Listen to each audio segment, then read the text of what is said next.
मैं राजेंद्र सर, विकास कोचिंग रसलावलियाँ। बच्चों, आज के हेडिंग पढ़ने से पहले आपको एक छोटा सा संदेश। तारीफ चेहरे की नहीं, चरित्र की होनी चाहिए। बच्चा, तारीफ चेहरे की नहीं, चरित्र की होनी चाहिए, क्योंकि अच्छा चेहरा बनाने में तो कुछ ही मिनट लगते हैं, लेकिन अच्छा चरित्र बनाने में पूरा जीवन लग जाता है। ये ध्यान रखना है हम लोगों को। और स्वभाव आपको कैसे रखना है? सबके लिए समान रखना है स्वभाव। तो स्वभाव रखना है तो उस दीपक की तरह रखो जो बादशाह के महल में भी उतने ही रोशनी देता है जितना कि एक फ़कीर के। तो चलो, आपका आज का संदेश रहा, ध्यान रखिएगा। आइए देखते हैं। आज का हेडिंग है विलगित गोलीय चालक की धारिता, यानी capacity of an isolated spherical conductor. तो विचार करेंगे बच्चा, विलगित गोलीय चालक की धारिता। पहले तो यही जानिए कि विलगित किसे कहते हैं। विलगित गोलीय चालक, क्यों नहीं हम केवल गोलीय चालक की धारिता लिखे हैं? तो नहीं बच्चा, इसको पहले समझ लीजिए। विलगित का मतलब ये होता है कि उस गोले के आसपास कोई दूसरा इसको प्रभावित नहीं कर रहा है। आइसोलेटेड माने किसी दूसरे से वो प्रभावित नहीं हो रहा है, न कोई आवेश न कोई चालक इसको कोई प्रभाव नहीं डालता है, तो उसी को हम कहते हैं आइसोलेटेड, यानी विलगित कहते हैं। अब हम ऐसा गोलीय चालक ले रहे हैं जिसकी धारिता हम सी ज्ञात करेंगे, जो किसी दूसरे आवेश या गोले या चालक के कारण कोई प्रभावित उसके ऊपर मान नहीं डाल रहा है। तो आइए विचार करते हैं। अच्छा, एक गोला है आपका, माना कि एक गोला है जिसका केंद्र O है और इसकी त्रिज्या कैपिटल R है। अच्छा, इस गोले को हम धन Q आवेश दे रहे हैं। यह धन Q आवेश जब गोले को मिलता है तो इसका पूरा आवेश इसकी सतह पर समान रूप से क्या हो जाएगा? वितरित हो जाएगा। तो अच्छा, इसका जो धन Q आवेश हमने जो दिया है इस गोले पर समान रूप से क्या हो गया है? वितरित हो गया है।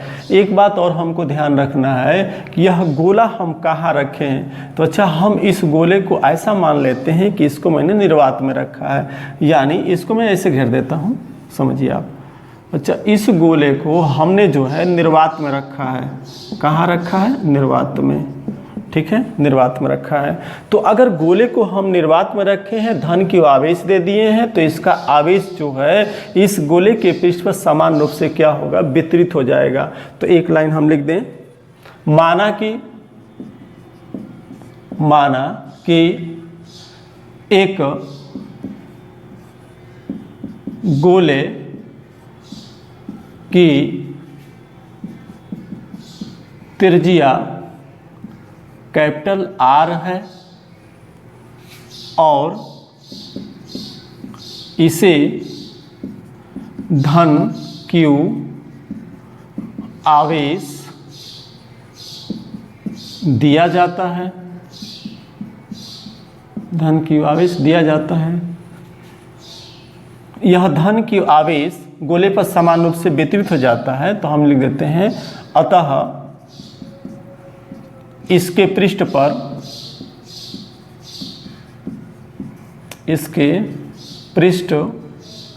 पर समान विभव, हम खाली विभव लिख देते हैं, विभव, अतः इसके पृष्ठ पर विभव भी समान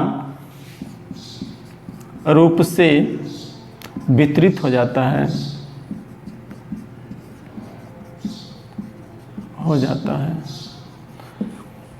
अच्छा, हम अब यहाँ से इसको हम विभव को जानेंगे। विभव के लिए सूत्र आपने क्या पढ़ के आया था, याद है ना आपको? अगर आपने इसको निर्वात में रखा था तो 1/4 पाई एप्सिलॉन 0 Q बटा में R से जानते हैं। तो इसका हम विभव निकालना चाहते हैं। अतः गोलीय चालक के पृष्ठ पर विभव, तो हम विभव निकाल लेते हैं। गोलीय चालक की विभव, गोलीय चालक का विभव भी बराबर क्या लिखे बेटा? 1/4 पाई एप्सिलॉन 0 और पूरा आवेश बटा में उसकी त्रिज्या। और इसको हम मान लेते हैं बच्चा समीकरण नंबर 1। ठीक है। यहाँ तक हम लोगों ने जान लिया है कि r त्रिज्या का एक गोला है, धन q आवेश इसको दिया गया है, या धन q आवेश इसके पृष्ठ पर समान रूप से वितरित हो गया है, समविभव पृष्ठ बन गया है इसका पृष्ठ, और समविभव पृष्ठ के मतलब समविभव माने इसके पृष्ठ पर हर जगह विभव क्या है, समान है, क्योंकि त्रिज्या क्या है, हर जगह समान है। इस तरीके से गोलीय चालक का हमने विभव निकाल लिया। विभव के लिए सूत्र हम लोग पीछे पढ़ करके आए बेटा, वो 1/4 पाई एप्सिलॉन 0 q बटा में r होता है। यह समीकरण नंबर 1 हो गया है। अब बताइए धारिता किसे कहते हैं, उसी को तो समझ में आया ना धारिता के बारे में। धारिता किसे कहते हैं, तो धारिता के बारे में बताया था कि जब किसी चालक को आवेश दिया जाता है तो वह चालक उसके होने वाले विभव में अनुक्रमानुपाती संबंध रखता है। यानी जब किसी चालक की वैद्युत धारिता, किसी चालक की वैद्युत धारिता उस आवेश के मान से जानी जाती है जिसे दिया जाता है, तो जितना हम आवेश देते हैं उसी के अनुपात में उसका विभव भी क्या होता जाता है, बढ़ता जाता है। तो वो जो आपका सूत्र पहले वाला था हम मिटा देते हैं इसको पूरा। अब देखिए आगे मन से देखते रहिएगा, इसको ध्यान नहीं भटकाइएगा, एक बार में याद हो जाना चाहिए। गोलीय चालक को बच्चा हमने क्या आवेश दिया है, क्यू आवेश दिया है, तो विभव इसके अनुपात में बढ़ा होगा। अब क्यू अनुपाती को हम हटाएंगे तो यहाँ पर क्या प्रयोग करते हैं, सी, पीछे पढ़ कर क्या है, इसी सी को हम क्या कहते हैं, नियतांक कहते हैं। इसी नियतांक को हम क्या कहते हैं बच्चा, धारिता कहते हैं, वैद्युत धारिता। तो सी बराबर क्या होगा बताओ, क्यू बटा में भी हो जाएगा, और यही समीकरण नंबर क्या हो गया, 2 हो गया। अच्छा समीकरण नंबर 1 को देखें आप, और ये समीकरण नंबर क्या हो गया है, 2, क्यू बटा क्या हो गया, भी। इस भी का मान जो है हम समीकरण नंबर 2 में रखेंगे। तो मुझे एक लाइन लिखना होगा ना, तो मैं लिख रहा हूँ समीकरण 1 में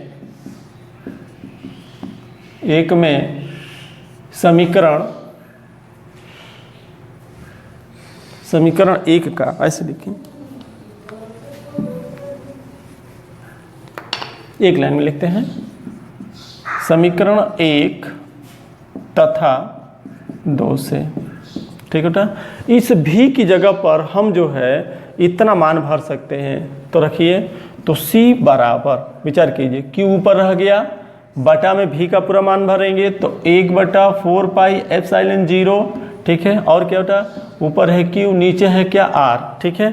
Q से Q क्या होगा, कट जाएगा, और यह नीचे है, बटा का बटा है तो कहाँ चला जाएगा, ऊपर चला जाएगा। तो मैं डायरेक्ट लिख रहा हूँ Q से Q कट गया तो 4 पाई एप्सिलॉन 0 क्या होता, R हो गया। यानी C बराबर हमको मिल गया 4 पाई एप्सिलॉन 0 R। अब ध्यान दीजिए यहाँ से,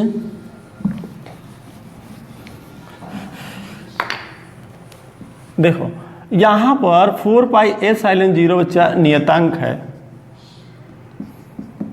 ये क्या है, नियतांक है। चूंकि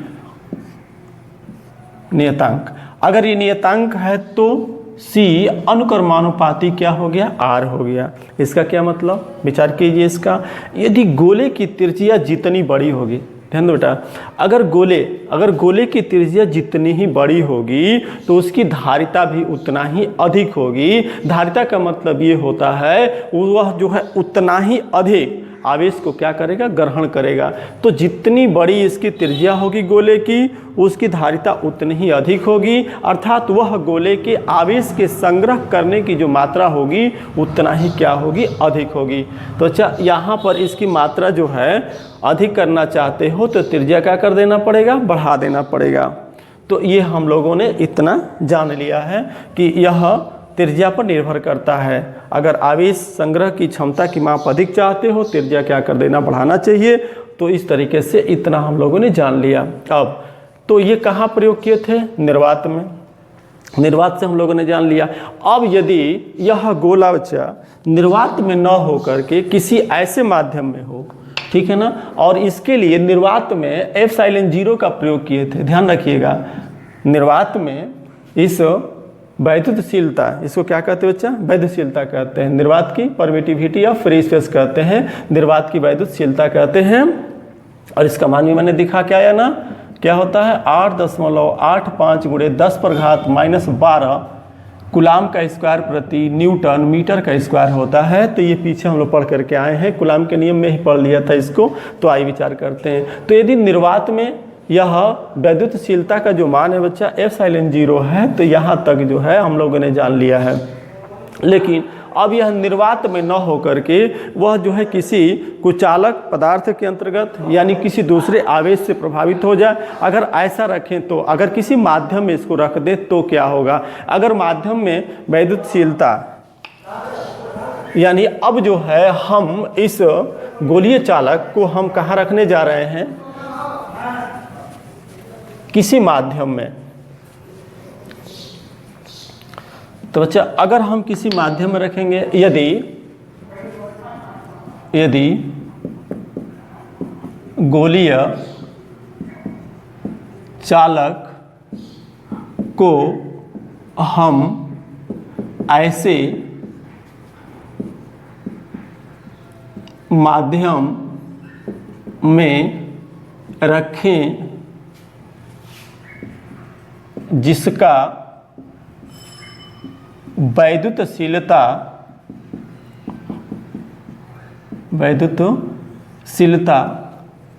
एप्सिलॉन m है, तो उस चालक की धारिता,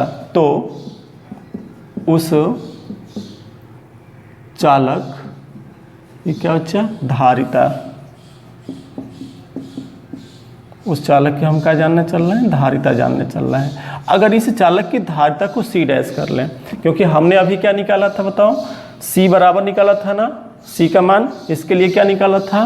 C बराबर निकाला था 4 पाई एप्सिलॉन 0, ठीक है, और कैपिटल R किसके लिए? निर्वात के लिए, इसके लिए प्रयोग हुआ था। अब जो है अगर वैद्युतशीलता सिग्मा m है तो क्या होगा? तो उसके हिसाब से तो फिर यही फार्मूला उठा कर रख देंगे, सिर्फ एप्सिलॉन 0 वाला मान बदलेगा ना, तो C डैश बराबर 4 पाई एप्सिलॉन 0, तो अब हट जाएगा 0 और यहाँ पर आ जाएगा m और इंटू त्रिज्या वही गोले की रहेगी। और ये हो गया बच्चा आपका समीकरण नंबर, ये समीकरण नंबर 1 था, नहीं 3 होगा, पहला दूसरा तीसरा समीकरण हो चाहिए, ये चौथा समीकरण होगा। आप देख लीजिएगा, चौथा समीकरण है, ये चौथा समीकरण है। तो ये निर्वात के लिए, तो अगर यहाँ पर इस प्रकार का प्रयोग है कि अगर यही गोला, ध्यान दीजिएगा बच्चा, अगर यही गोला ऐसे माध्यम में रखा जाए जिसकी त्रिज्या तो वही हो, केंद्र भी वही हो, ठीक है, और धन q आवेश ही इसको फिर से दिया जाए, तो समान रूप से इस पर धन आवेश क्या होगा? वितरित हो जाएगा। अच्छा, अब ये रखा कहाँ गया है? माध्यम में।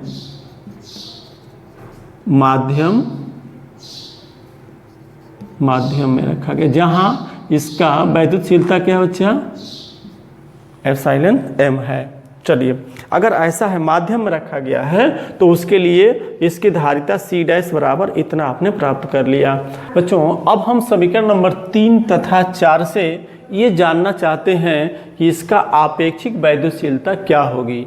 तो अच्छा, समीकरण 3 और 4 से आपेक्षिक, तो पहले जानिए कि आपेक्षिक वैद्युतशीलता क्या होती है, ठीक है ना।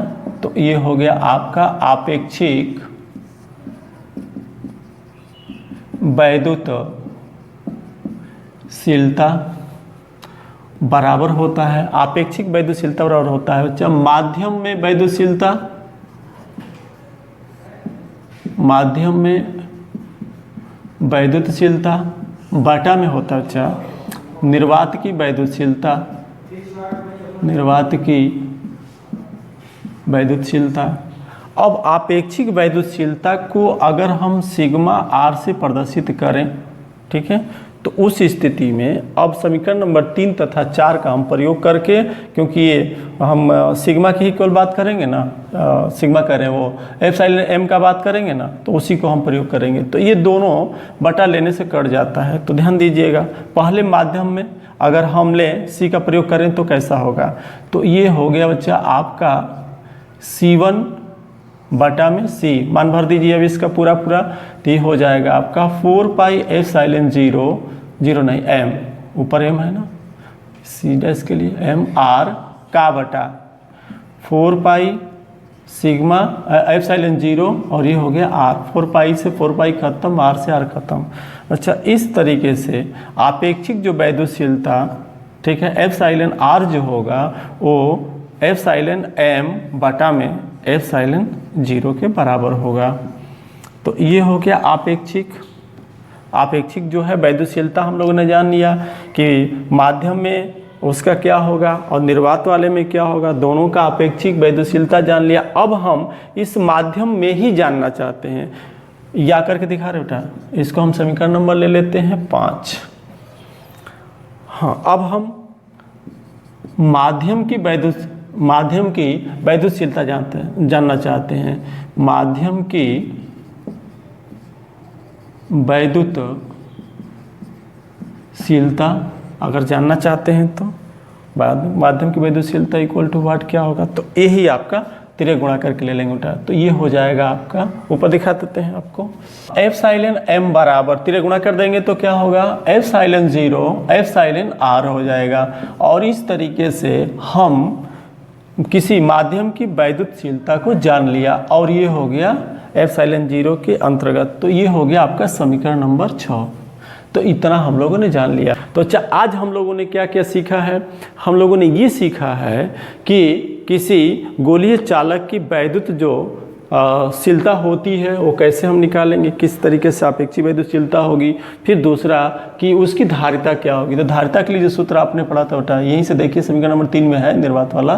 तो C बराबर 4 पाई एप्सिलॉन 0 और R था। तो हमने इसको क्या बताया था, नियतांक बताया था।